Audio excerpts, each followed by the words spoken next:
ओम शांति। 16 जुलाई 2023। मीठे प्यारे अव्यक्त बाप दादा के आज के मधुर महावाक्य। ओरिजिनल मुरली डेट 7 मार्च 1995। मुरली का शीर्षक है ब्राह्मण अर्थात धर्म सत्ता और स्वराज्य सत्ता की अधिकारी आत्मा। आज बाप दादा चारों ओर के बच्चों में दो विशेष सत्ता को देख रहे हैं। वो दो सत्ताएं हैं, एक धर्म सत्ता और दूसरी स्वराज्य सत्ता। ब्राह्मण जीवन की विशेषता, ये दोनों सत्ताएं हर एक को प्राप्त होती हैं। धर्म सत्ता अर्थात सत्यता, पवित्रता के धारणा स्वरूप, और स्वराज्य सत्ता अर्थात अधिकारी बन सर्व कर्मेंद्रियों को अपने अधिकार से ऑर्डर में चलाना। स्वराज्य अधिकारी व स्वराज्य के सत्ताधिकारी किसी भी परिस्थिति, प्रकृति और माया के सर्व स्वरूपों में अधीन नहीं बनेंगे, अधिकारी रहेंगे। हर ब्राह्मण आत्मा को बाप दादा ने ये दोनों ही सत्ताएं प्राप्त कराई है ना। सभी में ये दोनों सत्ताएं हैं कि अभी पूरी नहीं आई हैं। अभी की दोनों सत्ताएं प्राप्त करने वाले ही भविष्य में धर्म और राज्य सत्ता के अधिकारी बनते हैं। दोनों ही सत्ताएं धारण की हैं। अपना चित्र देखा है? डबल विदेशियों का चित्र है या औरों का चित्र है? तो उस चित्र में दोनों सत्ताओं की निशानी देखी है। धर्म सत्ता की निशानी है लाइट का ताज और राज्य सत्ता की निशानी है रत्न जड़ित ताज। तो ऐसा अपना चित्र देखा है? तो दोनों सत्ता धारण इस समय करते हो। जो आधा कल्प दोनों ही सत्ताएं आप सबके एक के हाथ में हैं। द्वापर से देखो तो धर्म सत्ता अलग हो गई और राज्य सत्ता अलग हो गई। इसीलिए धर्म पिताओं को आना पड़ा। तो धर्म पिता और राजा दोनों अलग अलग रहे, लेकिन आपके राज्य में अलग होंगे क्या? हर एक के पास दोनों सत्ताएं इकट्ठी होती हैं, इसलिए अखंड निर्विघ्न राज्य चलता है। तो हर एक में ये दोनों ही सत्ताएं देख रहे थे कि हर एक ने कितनी अपने में धारण की हैं, कहाँ तक अधिकारी बने हैं। क्या सदा अधिकारी रहते हैं या कभी अधीन कभी अधिकारी? अभी अभी अधिकारी हैं और अभी अभी अधीन हो जाए तो अच्छा लगेगा कि सदा अधिकारी अच्छा है? सदा अधिकार चाहिए या थोड़े टाइम के लिए चलेगा? जब स्वयं बाप अधिकार दे रहा है, देने वाला दे रहा है, और लेने वाले जो हैं उनको क्या करना चाहिए? लेना सहज है या देना सहज है? लेने में तो कोई मुश्किल नहीं है ना। देने में सोचा जाता है दें नहीं दें, थोड़ा दें ज्यादा दें, लेकिन लेने में तो सब कहेंगे जितना मिले उतना ले लें। तो लेने में नंबर 1 हो या नंबर 2 हो, इसमें तो नंबर 2 कोई नहीं बनता। और जब देना पड़ता है तो देने में भी नंबर 1 हो कि सोचना पड़ता है, हिम्मत रखनी पड़ती है। वास्तव में देखो कि देते क्या हो। ब्राह्मण जीवन में देना है या लेना है।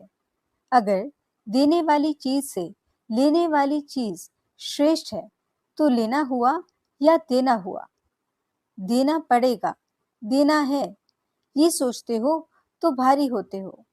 लेना है तो सदा खुश रहेंगे, हिम्मत में रहेंगे। देने में सोचते हो देना मुश्किल है, लेकिन पहले लेते हो फिर देते तो कुछ भी नहीं हो। आपके पास कुछ है जो बाप को देंगे। दी तो अच्छी चीज जाती है या खराब चीज? तो क्या अच्छा है आपके पास?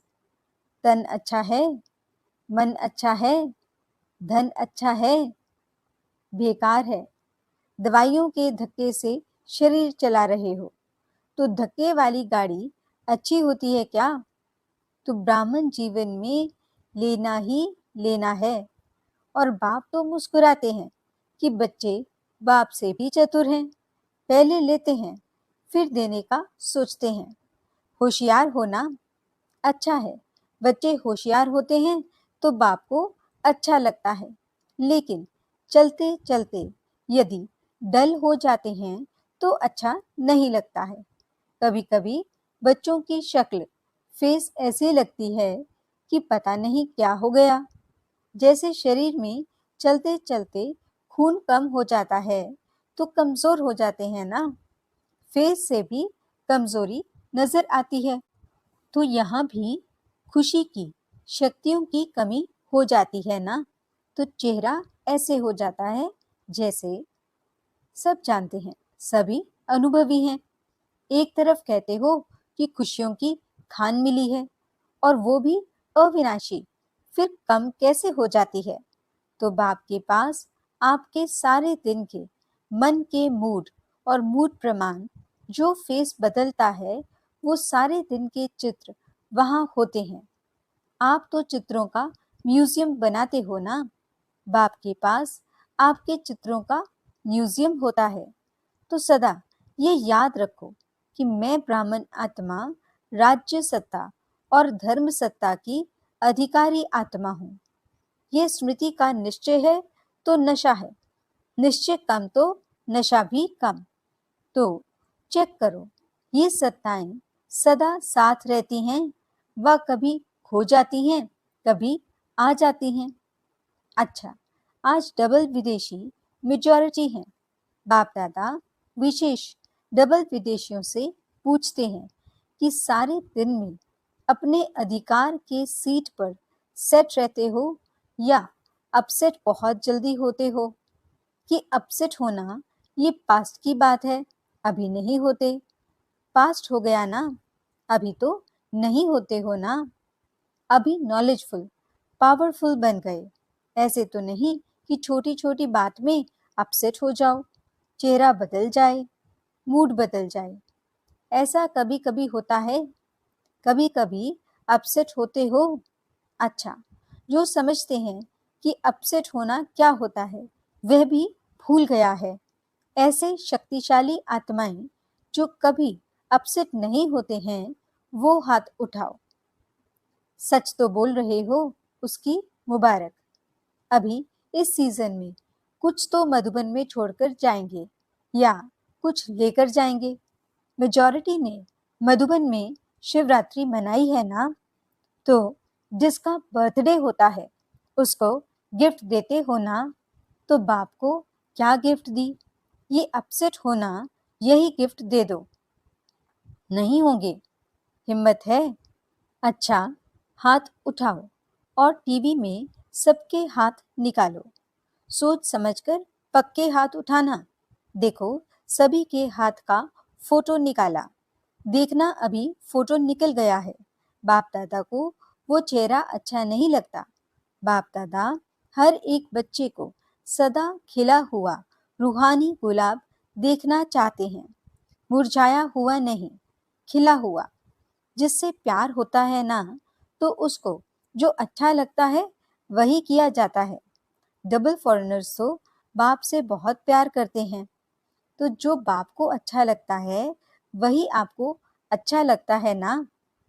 अभी किसी का भी ऐसा समाचार नहीं आए कि क्या करें, बात ही ऐसी थी इसीलिए अपसेट हो गए। अगर बात अपसेट की आती भी है तो आप अपसेट स्थिति में नहीं आओ। जैसे झूला झूलते हो ना, तो वो बहुत नीचे ऊपर होता है। बहुत नीचे हो, बहुत ऊपर हो और बहुत फास्ट हो तो शरीर को अपसेट करेगा ना। लेकिन आप अपसेट होते हो क्या? क्यों नहीं होते हो? खेल समझते हो तो अपसेट होने के बजाय मनोरंजन समझते हो। कारण क्या हुआ? खेल है। ऐसे अगर कोई अपसेट करने की बातें आए भी आएंगे ज़रूर। जिन्होंने हाथ उठाया उन्हों के पास और बड़ी अपसेट करने वाली बातें आएंगी, क्योंकि माया भी मुरली सुन रही है, लेकिन उसको एक खेल समझो। घबराओ नहीं। अच्छा, झुलाती है, झूलने दो, लेकिन मन घबराए नहीं। नॉलेजफुल, पावरफुल बन जाओ।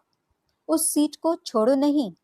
अगर एक दो बार भी माया ने देखा कि ये अपसेट होने वाले नहीं हैं, तो खुद अपसेट हो जाएगी, आपको नहीं करेगी।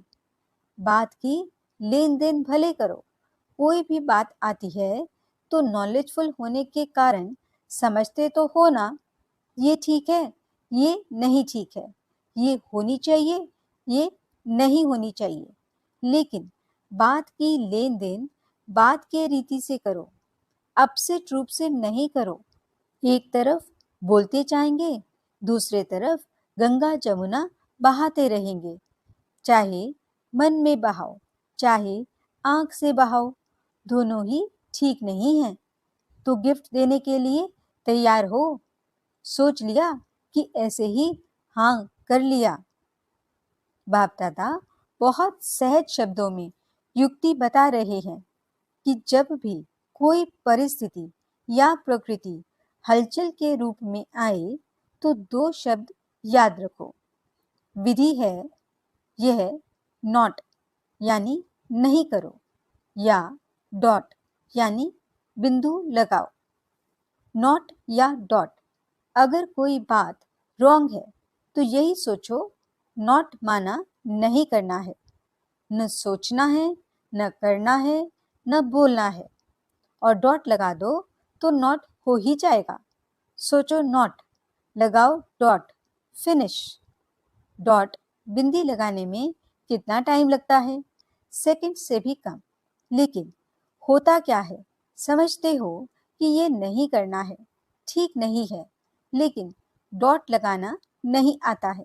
नॉलेजफुल तो बन गए, लेकिन सिर्फ नॉलेजफुल नहीं चाहिए, नॉलेज के साथ पावरफुल भी चाहिए। तो पावरफुल स्थिति की कमजोरी है, इसीलिए डॉट नहीं लगा सकते हो। और जिसे डॉट लगाना आएगा वो बाप को भी नहीं भूलेगा।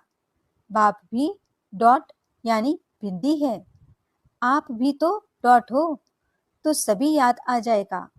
फुल स्टॉप, क्वेश्चन मार्क, आश्चर्य की मात्रा या कॉमा, ये नहीं दो। Full stop. फुल स्टॉप की मात्रा इजी है ना, और सब तो मुश्किल है। और सबसे मुश्किल है क्वेश्चन मार्क, वो लगाने बहुत जल्दी आता है। सुनाया है ना कि वाई, क्यों शब्द आए तो क्या करो? फ्लाई, ऊपर उड़ जाओ। वाई नहीं, फ्लाई, फ्लाई करना आता है। वैसे डबल फॉरनर्स में अच्छे अच्छे रत्न निकले हैं। बाप दादा ऐसे रत्नों को देख हर्षित होते हैं। साथ साथ ऐसे रत्न जो बहुत अमूल्य हैं, ऐसे अमूल्य रत्नों में अगर बहुत जरा सा भी कहाँ दाग दिखाई देता है तो अमूल्य रत्न के आगे वो दाग अच्छा नहीं लगता। होता छोटा सा दाग है, लेकिन कहेंगे तो दाग ना। तो जब अमूल्य रत्न बन गए हो तो बाकी छोटा सा दाग क्यों रखा है? अच्छा लगता है क्या? ये तो नहीं सोचते हो कि चंद्रमा में भी काला दिखाई देता है, इसीलिए अच्छा है। डबल विदेशी सैंपल बनकर दिखाओ, जरा भी कोई कमी नहीं। वैसे दाग का कारण क्या होता है?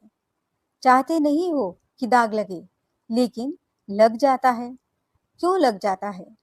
मूल कारण जानते हो? जानने में तो होशियार हो, जानते भी हो। और जब आपस में वर्कशॉप करते हो तो बाप दादा वर्कशॉप के भी फोटो देखते हैं, कारण बहुत निकालते हो। ये कारण है, ये कारण है, और अच्छी अच्छी बातें वर्कशॉप में निकालते हो, लेकिन वर्क में नहीं लाते हो। बॉडी कॉन्शियसनेस के बहुत सूक्ष्म रूप बनते जाते हैं। अभी मोटे मोटे रूप में बॉडी कॉन्शियस नहीं आता, लेकिन सूक्ष्म और रॉयल रूप में आता है। बुद्धि बहुत अच्छी चलाते हो, जब अच्छी अच्छी बातें सोचते हो तो बाप दादा खुश होते हैं, लेकिन अच्छी बातें सोचते करते फिर थोड़ा भी अगर कोई एडिशन करेक्शन करते हैं तो मैंपन आ जाता है। जैसे खुशी से अपने विचार देते हो, ऐसे दूसरे के विचार भी खुशी से लो। घबराओ नहीं, ये कैसे होगा, ये क्या किया, ये तो हो नहीं सकता, ये तो चल नहीं सकता। दूसरे की राय, दूसरे की बात को भी इतना ही रिगार्ड दो जितना अपनी बात को रिगार्ड देते हो। विचार देना अलग चीज है। आपको उनके विचार अगर ठीक नहीं भी लगते हैं तो उसके इफेक्ट में आना, अवस्था नीचे ऊपर हो जाए तो ये सेवा सेवा नहीं होती। एडजस्ट करना, दूसरों के विचार को भी अपने विचारों के माफिक सोचना समझना, यह है दूसरे के विचारों को रिगार्ड देना। जैसे समझते हो ना कि मैंने ये सोचा या विचार निकाला, विचार किया, काम किया, तो मेरे विचारों का महत्व होना चाहिए, दूसरों को रिगार्ड देना चाहिए। ऐसे दूसरे का विचार भी अपने विचारों से मिलाना, वो मिलाना नहीं आता है। दूसरे के विचार को दूसरों के विचार समझते हो, क्योंकि अभी आप डबल विदेशी भी सेवा के क्षेत्र में प्लान बनाने में अच्छी प्रोग्रेस कर रहे हो और आगे भी होनी है। लेकिन एडजस्टमेंट की विशेषता को यूज करो। अगर कोई भी बच्चा आगे बढ़ता है तो बाप दादा को खुशी होती है। ऐसे नहीं समझते कि ये क्यों आगे बढ़े, जो बढ़ता है वो बहुत अच्छा। तो डबल विदेशियों के लिए बाप दादा को स्नेह तो है ही, लेकिन सेवा के प्लान व प्रैक्टिकल सेवा के लिए जो करते हो, कर रहे हो, उसके लिए बहुत बहुत रिगार्ड है। बाप दादा ने पहले भी सुनाया है कि अगर आप डबल विदेशी नहीं होते तो बाप का एक टाइटल प्रैक्टिकल में सिद्ध नहीं होता। कौन सा? विश्व कल्याणकारी। तो अभी देखो, विश्व के चारों ओर बाप का मैसेज दे रहे हो ना। इस सीजन में चारों ओर के आए हैं ना। टोटल कितने देशों के आए हैं? 58। बाकी कितने मुख्य देश रहे हैं? 125। छोटे छोटे देश तो बहुत होंगे, लेकिन मुख्य देश 125 रहे हुए हैं। तो अभी डबल विदेशियों को तो बहुत काम करना पड़ेगा। भारत में भी करना है तो विदेश में भी करना है, दोनों जगह करना है। बाप दादा ने पहले भी कहा है कि सेवा की संपूर्ण सफलता की निशानी ये है कि कोई भी तरफ की आत्मा उलहना नहीं दे कि हमारे तरफ तो मैसेज पहुंचा ही नहीं। मैसेज पहुंचाया और सुनते हुए कोई ने अपना भाग्य नहीं बनाया तो आपके प्रति उलहना नहीं हुआ, वह उन आत्मा के प्रति हुआ। लेकिन आपके प्रति कोई उलहना नहीं रह जाए। जब कहते ही हैं कि मास्टर विश्व कल्याणकारी हैं, तो विश्व के चारों ओर मैसेज तो पहुंचना चाहिए। भारत में भी पहुंचना चाहिए, तो विदेश में भी पहुंचना चाहिए। जिस समय आपका विजय का झंडा लहराता हो, उस समय यदि कोई आत्मा आकर ये उलाना दे तो अच्छा लगेगा। एक तरफ आप झंडा लहरा रहे हैं और दूसरी तरफ लोग उल्हना दे रहे हैं, तो अच्छा लगेगा? नहीं लगेगा ना। डबल विदेशियों की हिम्मत अच्छी है। बाप से प्यार तो है ही, लेकिन सेवा से भी प्यार अच्छा है। दोनों से प्यार का सर्टिफिकेट अच्छा है। अभी कौन सा सर्टिफिकेट लेना है? जितनी सेवाधारी उतने ही शक्तिधारी। तो शक्ति स्वरूप बन गए, यह सर्टिफिकेट लेना है। बाप दादा देखते हैं मेजॉरिटी बाप से और सेवा से प्यार में पास हैं। अच्छा, चारों ओर के धर्म सत्ता के अधिकारी आत्माएं, सदा स्वराज्य सत्ता के अधिकारी आत्माएं, सदा डबल सत्ताधारी, डबल ताजधारी श्रेष्ठ आत्माएं, सदा सर्व शक्तियों द्वारा शक्ति स्वरूप का प्रत्यक्ष स्वरूप दिखाने वाले शक्तिशाली आत्माएं, सदा लक्ष्य को लक्षण के रूप में दिखाने वाले, अनुभव कराने वाले शक्तिशाली महावीर अचल अडोल आत्माओं को बाप दादा का याद प्यार और नमस्ते। हम रूहानी बच्चों की रूहानी बाप दादा को दिल व जान सिक व प्रेम से नमस्ते नमस्ते नमस्ते जी। गुड मॉर्निंग बाबा, शुक्रिया बाबा। वरदान: दृढ़ संकल्प द्वारा व्यर्थ की बीमारी को सदा के लिए खत्म करने वाले सफलता मूर्त भव। सफलता मूर्त बनने के लिए सभी बच्चों को यही एक दृढ़ संकल्प करना है कि न कभी व्यर्थ सोचेंगे, न कभी व्यर्थ देखेंगे, न व्यर्थ सुनेंगे, न व्यर्थ बोलेंगे और न व्यर्थ करेंगे। सदा सावधान रह व्यर्थ के नाम निशान को भी समाप्त करेंगे। ये व्यर्थ की बीमारी बहुत कड़ी है जो योगी बनने नहीं देती, क्योंकि व्यर्थ है विस्तार। विस्तार में भटकने वाली बुद्धि को समेटने की शक्ति द्वारा सार स्वरूप में स्थित करो, तब सहज योगी सफलता मूर्त बनेंगे। स्लोगन: दूसरों को कहकर सिखाने के बजाय करके सिखाने वाले बनो। सूचना: आज मास का तीसरा रविवार है। सभी राजयोगी तपस्वी भाई बहनें सायं 6:30 से 7:30 बजे तक विशेष योग अभ्यास के समय अनुभव करें कि मैं आत्मा भृकुटी आसन पर विराजमान एक चैतन्य दीपक हूँ। मैं अज्ञानता का अंधकार दूर कर ज्ञान का प्रकाश फैलाकर विश्व को रोशन करने के निमित्त ब्राह्मण कुल दीपक हूँ। अच्छा, ओम शांति।